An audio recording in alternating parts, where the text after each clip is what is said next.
Hello everyone, শেলিজ education centre চ্যানেলে সকলকে স্বাগত। আজ পলিটিক্যাল সায়েন্স ক্লাসে স্বাধীনতার রক্ষা কবচ এই হলো বিষয়বস্তু এবং এটি অত্যন্ত গুরুত্বপূর্ণ BA CBCS student, MS student, also UGC exam স্টুডেন্টদের জন্য। যারা আজকে আমার চ্যানেলে নতুন তারা পলিটিক্যাল সায়েন্সের ওপর আমার আগের ভিডিওগুলো দেখে নিও, যেগুলো খুবই হেল্পফুল হবে তোমাদের কাছে। তো আজকের ক্লাস শুরু করছি স্বাধীনতার রক্ষা কবচ। স্বাধীনতার রক্ষা কবচ বলতে বোঝায় গণভোট, গণ উদ্যোগ, পদচ্যুতি প্রভৃতি প্রত্যক্ষ গণতান্ত্রিক পদ্ধতিগুলিকে। সরকার নাগরিক স্বাধীনতায় যদি কখনো হস্তক্ষেপ করে তবে সেক্ষেত্রে জনগণ প্রত্যক্ষ গণতান্ত্রিক পদ্ধতি প্রয়োগ করে সেই সরকারকে নিয়ন্ত্রণ করতে পারে। স্বাধীনতা হলো অধীনতা মুক্ত একটি অবস্থা, ফলে এর কিছু রক্ষা কবচের অবশ্যই প্রয়োজন আছে যেটি স্বাধীনতাকে রক্ষা করে। তবে কর্তৃত্ব ও নিয়ন্ত্রণহীন স্বাধীনতা অরাজকতা ও উশৃঙ্খলতার নামান্তর, এটা কিন্তু মনে রাখতে হবে। কাজে স্বাধীনতার রক্ষা কবচ বা সেফগার্ডস অফ লিবার্টি এই বিষয়টি আজকে আমরা খুব ভালো করে পড়ব এবং এটা অত্যন্ত গুরুত্বপূর্ণ টপিক। প্রতি এক্সামে কিন্তু তোমাদের এর উপরে কোয়েশ্চেন রাখা হয়, কাজে শুরু থেকে শেষ পর্যন্ত ভালো করে তোমরা আনসারটা খেয়াল করো। স্বাধীনতার রক্ষা কবচ, সেফগার্ডস অফ লিবার্টি। গণতান্ত্রিক সমাজ ব্যবস্থার তিনটি প্রধান স্তম্ভ হলো সাম্য, মৈত্রী ও স্বাধীনতা। এগুলো ছাড়া গণতন্ত্র কখনো বাস্তব রূপ গ্রহণ করতে পারে না। স্বাধীনতা ছাড়া মানুষের ব্যক্তিত্বের বিকাশ সম্ভব নয়। এই কারণে আইন হলো স্বাধীনতার পরিপূরক, স্বাধীনতার শর্ত। তবে আইন সর্বদা এই ভূমিকা পালন করতে পারে না, যে কারণে ব্যক্তি স্বাধীনতা সংরক্ষণের জন্য বিশেষ কিছু ব্যবস্থা অবলম্বনের প্রয়োজন হয়ে পড়ে। প্রতিটি গণতান্ত্রিক উদারনৈতিক রাষ্ট্রে ব্যক্তি স্বাধীনতা সংরক্ষণের জন্য গৃহীত বিশেষ কিছু ব্যবস্থাকে বলা হয় স্বাধীনতা রক্ষা কবচ। ল্যাস্কির মতে এগুলি ছাড়া ব্যক্তি স্বাধীনতা ভোগ করতে সক্ষম হয় না। স্বাধীনতা রক্ষা কবচগুলির মধ্যে প্রথমে যেটি বিশেষ উল্লেখযোগ্য সেটি হল সংবিধানের মৌলিক অধিকার লিপিবদ্ধ করা। স্বাধীনতার অন্যতম গুরুত্বপূর্ণ রক্ষা কবচ হল সংবিধানে মৌলিক অধিকার সমূহ লিপিবদ্ধ করা এবং এর অধিকার ভঙ্গের বিরুদ্ধে শাসনতান্ত্রিক প্রতিবিধানের যথাযথ ব্যবস্থা করা। এর ফলে জনগণ মৌলিক অধিকার সম্পর্কে সচেতন থাকে এবং সেগুলি ভঙ্গ হচ্ছে কিনা সে বিষয়ে সতর্ক থাকে। সরকার এই মৌলিক অধিকারগুলি ভঙ্গ করলে জনগণ সাংবিধানিক উপায়ে আদালতের শরণাপন্ন হতে পারে। নিরপেক্ষ আদালতের প্রধানতম কর্তব্য হল জনগণের স্বাধীনতার উপর বিধি বহির্ভূতভাবে সরকারি হস্তক্ষেপ প্রতিরোধ করে গণতন্ত্রকে রক্ষা করা। এই কারণে মার্কিন যুক্তরাষ্ট্র, গণসাধারণতন্ত্রী চীন, ফ্রান্স, জাপান, ভারত প্রভৃতি রাষ্ট্রের সংবিধানে মৌলিক অধিকার লিপিবদ্ধ আছে। দ্বিতীয়টি হল ক্ষমতা স্বতন্ত্রীকরণ। সরকারি কার্যাবলী আইন, শাসন ও বিচার বিভাগের মাধ্যমে সম্পাদিত হয়। আইন বিভাগ আইন প্রণয়ন করে, শাসন বিভাগ আইনকে বাস্তব রূপ দান করে এবং বিচার বিভাগ আইনের ব্যাখ্যা করে। মন্টেস্কো, ব্ল্যাকস্টোন, ম্যাডিসন প্রমুখের মতে একই ব্যক্তি বা বিভাগের উপর আইন প্রণয়ন, শাসন কার্য ও বিচার কার্য পরিচালনার ক্ষমতা অর্পিত হলে ব্যক্তি স্বাধীনতা কখনো রক্ষিত হতে পারে না, কারণ অত্যধিক ক্ষমতা সেই ব্যক্তি বা বিভাগকে স্বৈরাচারী করে তুলতে পারে। তিনটি বিভাগ পৃথক করা উচিত যাতে প্রতিটি বিভাগ স্বতন্ত্রভাবে কার্য করতে পারে। তৃতীয় রক্ষা কবচটি হল আইনের অনুশাসন। ডাইসের মতে এটি হল স্বাধীনতার অন্যতম রক্ষা কবচ।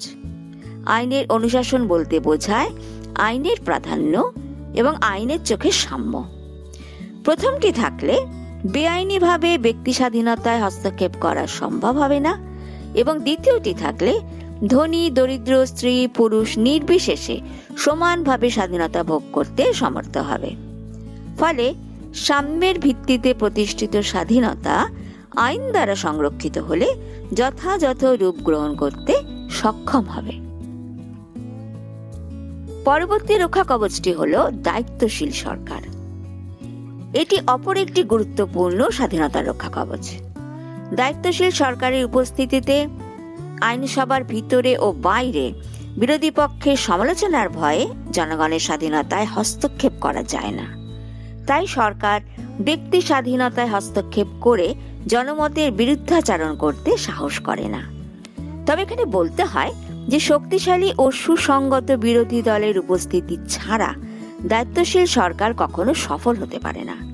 বিরোধী দলগুলি জনসমর্থন আদায়ে সক্ষম হলে ক্ষমতাসীন দল দীর্ঘদিন ক্ষমতায় অধিষ্ঠিত থাকতে পারে না।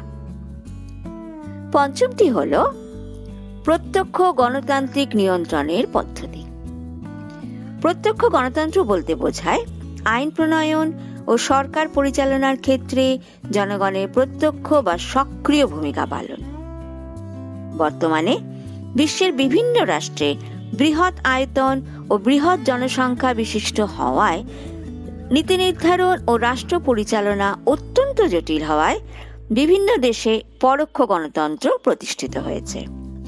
এক্ষেত্রে জনগণ তাদের নির্বাচিত প্রতিনিধিদের মাধ্যমে পরোক্ষভাবে দেশের শাসন পরিচালনায় অংশগ্রহণ করে। ফলে প্রত্যক্ষ গণতান্ত্রিক পদ্ধতির প্রয়োগ হয়ে ওঠে স্বাধীনতার রক্ষা কবচ। প্রত্যক্ষ গণতন্ত্র নিয়ন্ত্রণের উল্লেখযোগ্য উপায়গুলি হল গণভোট, গণ উদ্যোগ, গণ অভিমত, পদচ্যুতি। এগুলি পরোক্ষ গণতন্ত্রে বিদ্যমান থাকলে ব্যক্তি স্বাধীনতা কখনোই লঙ্ঘিত হয় না। পরবর্তী রক্ষা কবচ হল ক্ষমতার বিকেন্দ্রীকরণ। ল্যাস্কি এটিকে স্বাধীনতার অন্যতম বিশেষ গুরুত্বপূর্ণ রক্ষা কবচ বলে মনে করেন। ক্ষমতার বিকেন্দ্রীকরণ বলতে বোঝায় কেন্দ্রীয় ও আঞ্চলিক সরকারগুলির মধ্যে ক্ষমতার বিভাজন এবং স্থানীয় স্বায়ত্তশাসিত প্রতিষ্ঠানগুলির হাতে আঞ্চলিক প্রশাসক পরিচালনার দায়িত্ব। ক্ষমতার বিকেন্দ্রীকরণের ফলে কেন্দ্রীয় সরকার স্বৈরাচারী হতে পারে না এবং ক্ষমতার অপব্যবহার করে ব্যক্তি স্বাধীনতা ধ্বংস করতে পারে না। পাশাপাশি স্থানীয় প্রশাসনের অংশগ্রহণের ফলে জনগণের রাজনৈতিক চেতনা উন্নত হয়। পরবর্তী এবং সপ্তম রক্ষা কবচ হল সামাজিক ও রাজনৈতিক ন্যায় প্রতিষ্ঠা। রলস প্রমুখের মতে এটি স্বাধীনতার অন্যতম প্রধান রক্ষা কবচ। মার্ক্সবাদীরা এর সঙ্গে অর্থনৈতিক ন্যায়কেও যুক্ত করেছেন। ন্যায়ের প্রধান নীতি হল সামাজিক, রাজনৈতিক, অর্থনৈতিক ক্ষেত্রে সমস্ত মানুষকে সমান স্বাধীনতা ভোগের সুযোগ দেওয়া। ফলে অর্থনৈতিক স্বাধীনতা বিশেষ প্রয়োজনীয় সকল মানুষের স্বাধীনতা রক্ষার ক্ষেত্রে। অষ্টমত এবং স্বাধীনতার সর্বশ্রেষ্ঠ রক্ষা কবচ হল সদা জাগ্রত জনমত। এটি স্বাধীনতার সর্বশ্রেষ্ঠ রক্ষা কবচ। নাগরিকরা সচেতন না হলে অন্যান্য রক্ষা কবচগুলি অকেজো হয়ে পড়ে। সরকার ব্যক্তি স্বাধীনতায় হস্তক্ষেপ করলে তাকে প্রতিরোধ করতে হবে সংগ্রাম বা প্রয়োজনে আত্মবিসর্জনের মাধ্যমে। গ্রিক দার্শনিক পেরিক্লিসের মতে চিরন্তন সতর্কতা হল স্বাধীনতার মূল মন্ত্র। ল্যাস্কির মতে স্বাধীনতার সর্বশ্রেষ্ঠ রক্ষা কবচ হল নাগরিকদের গর্বিত চৈতন্য, যাকে গান্ধীজি, এমা জেফারসন প্রমুখ সমর্থন করেছেন। কিন্তু সর্বত্র স্বাধীনতার রক্ষা কবচগুলি কার্যকরী হয় না। এর কিছু কারণ আছে, যথা সংবিধান ব্যক্তি স্বাধীনতার সংরক্ষক নয়, জনগণ এর প্রকৃত অধিকারী। সংবিধান লিখিত বা অলিখিত হলেও জনগণ অজ্ঞ অশিক্ষিত হলে স্বাধীনতা রক্ষায় তারা সমর্থ হয় না। লিখিত সংবিধানে নাগরিকদের অর্থনৈতিক অধিকার প্রদান করা না হলে তাদের অন্যান্য অধিকার ও স্বাধীনতা অর্থহীন হয়ে যায়। দ্বিতীয়ত, ক্ষমতা স্বতন্ত্রীকরণের ক্ষেত্রে বলা যায় যে আইন বিভাগ স্বৈরাচারী হলে তার স্বৈরাচারী আইনসমূহ কার্যকরী করতে শাসন বিভাগ এবং সেই আইন অনুসারে কার্য করতে বিচার বিভাগ উভয়ই বাধ্য থাকে। তৃতীয়ত, আইনের অনুশাসনের ক্ষেত্রে বলা যায় যে জাতি বৈষম্যমূলক সমাজে এটি যথাযথভাবে প্রতিষ্ঠিত হয় না, কারণ সরকার পুঁজিপতি বণিক শ্রেণীর স্বার্থে পরিচালিত হয় ও তাদের স্বার্থ রক্ষায় উদ্যোগী হয়। ফলে সংখ্যাগরিষ্ঠ দরিদ্র জনগণের অধিকার স্বাধীনতা উপেক্ষিত হয়। চতুর্থ, সর্বাগ্রে প্রয়োজন সদা জাগ্রত জনমন, শিক্ষিত ও সচেতন জনগণ, যারা রাজনৈতিক চেতনা সম্পন্ন হবে। এক্ষেত্রে শিক্ষা বিস্তার বিশেষভাবে গুরুত্বপূর্ণ স্বাধীনতা রক্ষা কবচগুলি সংরক্ষণের জন্য। এই ছিল তোমাদের আজকের ক্লাস। আশা করি তোমরা সম্পূর্ণটাই বুঝতে পেরেছো। শুরু থেকে শেষ পর্যন্ত ভিডিওটি ভালো করে লক্ষ্য করবে, খেয়াল করবে এবং পয়েন্ট ওয়াইজ তোমরা সেগুলোকে সাজাবে। তাহলে আজকে এই পর্যন্ত, আবার দেখা হচ্ছে পরবর্তী ক্লাসে। ধন্যবাদ।